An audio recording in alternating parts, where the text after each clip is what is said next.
Umaga sa inyo lahat. Kami ngayon, nakasama ko ang the Silent Majority movement upang mag-file ng kaso plunder, draft at conversation laban kay Vice President Sara Duterte. Sa lamesa na lang.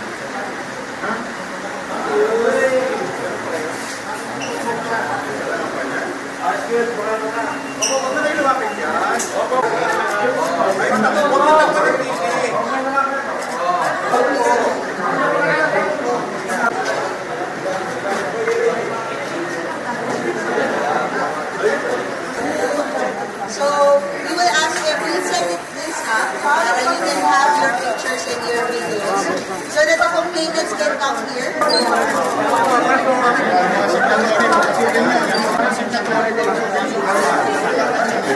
We are very confident na masasakot ito ng plunder, ng elements ng plunder charge. Ito ay supplemental lang, no? Lalo na yung sa 650 million pesos confidential funds. Supplemental doon sa na-file na ng mga civil society organizations noong December. Ang kaibahan lang nito ay nasagdagan ng mga aligasyon ni Mr. Ramil Pantiaga. So, lahat ng mga dokumentong na-attach doon sa unang na-file plus yung itinagdag namin ngayon, ito ay magbibigay ng very solid case against Sara Duterte. At lahat ito ay mga certified true copies ng mga official documents. Kaya confident tayo na makukuha ito.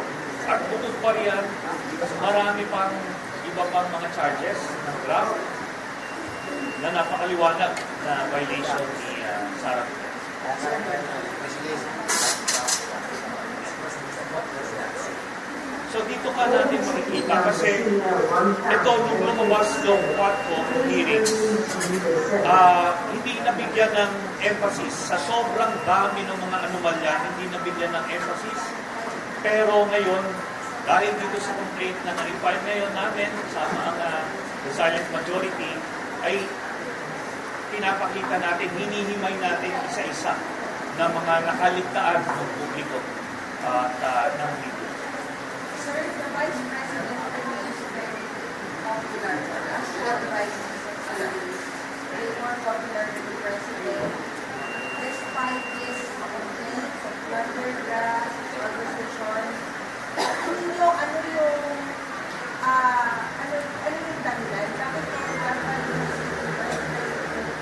Bakit even his very serious allegations, ano ba yung dapat nakikinig ka ng tao o yung dapat maunawaan nila?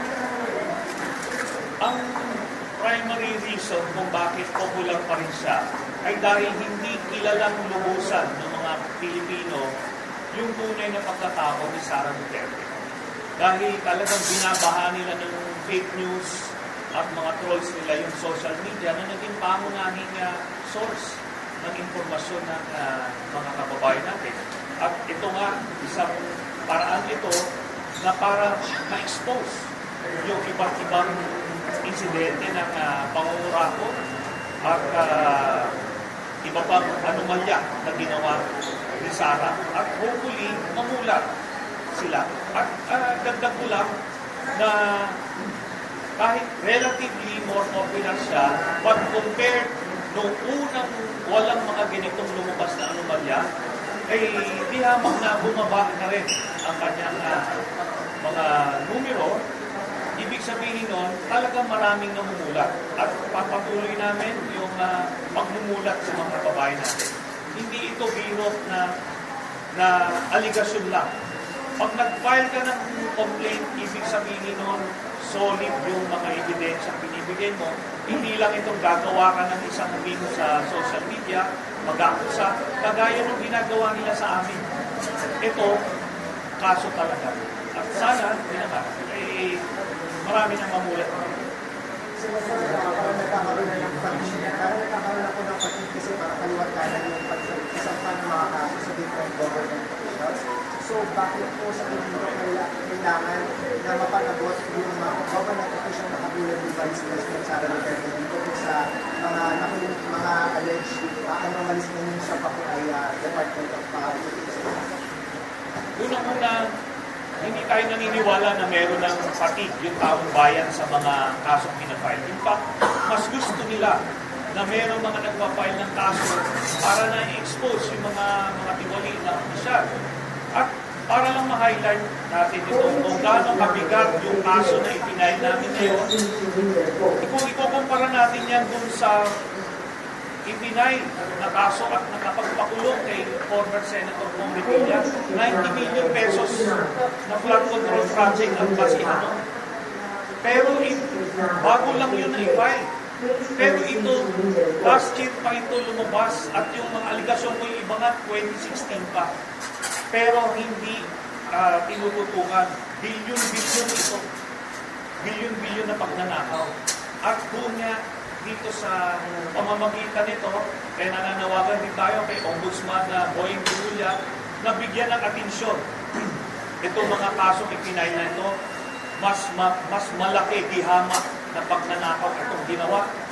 At isang paraan nito na mabuksan na rin yung mga bank accounts kasi merong memorandum of agreement ang Ombudsman with the AMLAC na kung saan lahat ng flood transactions ni Sara Duterte, Manscarpio at iba pang mga akusado ay pwedeng makuha sa AMLAC.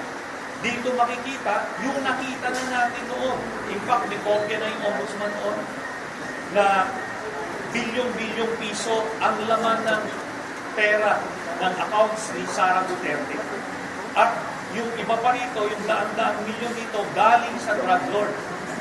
Kaya yun, kailangan mabahala yung mga kababayan natin. Hindi lang ito sabi-sabi. Hindi ito paninira. Kasi kung paninira, hanggang dyan lang yan sa Facebook. Ito, dinala natin sa yung impeachment, sa aking pagkakaalam, ay bukod dito sa pagpapile na ito. Magpapile yung ibang civil society organizations ng impeachment case laban din kay Sara sa February 6 pag natapos na yung 1 year ba.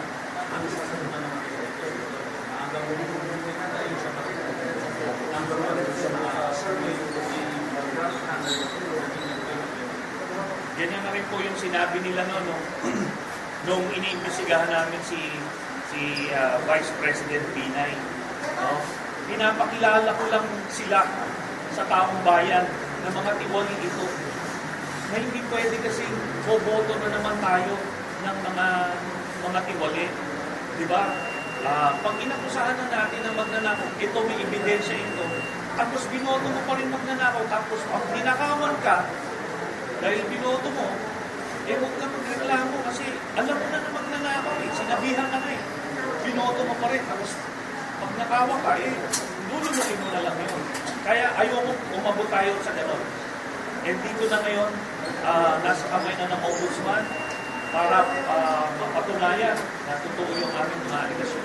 Sir, yung sa material na yung criticism mo ay malapit na mga aligasyon.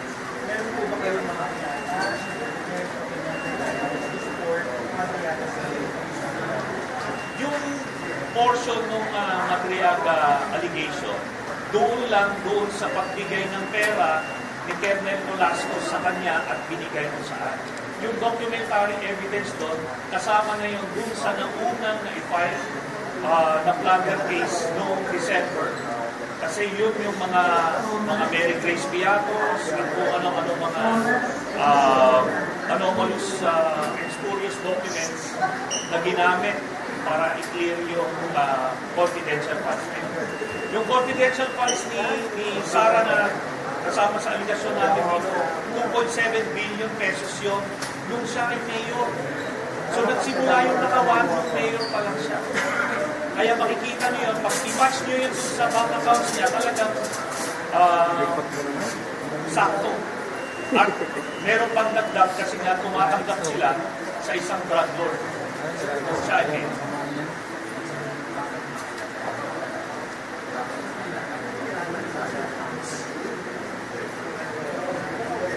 napakahalaga na mapanagot itong si Sara Duterte kasi bukod sa mas nauna na itong mga aligasyon na to, last year pa to sa kwarto, hindi pa umuusad. Itong kay Senator Bong Revilla, linggo lang ang binilang, 90 million ang halaga. So, dito, out of fairness, and more importantly, yung accountability. No? Kasi siya yung Vice President. Siya yung Vice President ng ating bansa. Kailangan malaman ng mga kababayan natin na ano siya, na isa siyang kurakot na public official. Sa bank accounts, dito kasi, pagka binuksan yung bank accounts, or galing man lang dun sa mga transactions ng AMLAC, ito na hindi na nila may tatanggit. Kasi hanggang ngayon, nagpapanggap sila na simpleng mga tao sila, simpleng pamilya. Pero dito, pag nakita nila yung bilyon-bilyon na pera nila Sara Duterte at Max Carpio, siguro naman bubuksan na ng mga kababayan natin ang kanilang mata at tanggapin at lunukin ng mga tiwalinga itong mga tao. Sir, this is na 1.7 na confidential funds. This is confidential funds when she was vice mayor and mayor. Ano po yung naging basahan ko ninyo bakit